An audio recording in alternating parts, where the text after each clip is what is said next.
Welcome to the Rim Break Rodeo. We hope this video helps. You start by preparing. Sign in with an administrator account and create a system restore point so you can roll back if needed. Once done, close any video or editor applications that might lock codecs. Now open Settings right arrow apps and features, or open Microsoft Store if you installed Hevc from there. Locate entries named Hevc Video Extensions or Hevc Video Extensions from device manufacturer to begin removal. This gets you directly to the uninstall controls. You continue by attempting the simple route. In Settings, right arrow apps and features, search for Hevc and click Uninstall. That removes store-installed codecs for your user.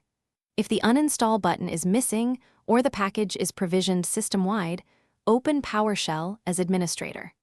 Then run getapps package *Hevc*, remove apps package to remove for the current user. Or use getapps package all users and remove apps provision package online for system-level packages. Make sure to confirm prompts and watch for errors.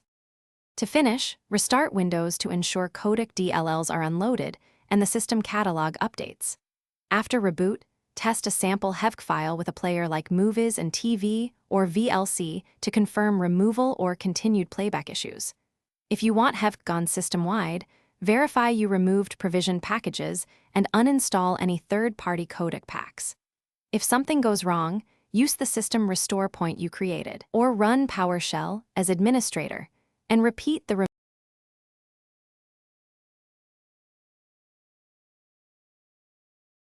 Thanks for watching. Consider subscribing if we helped you.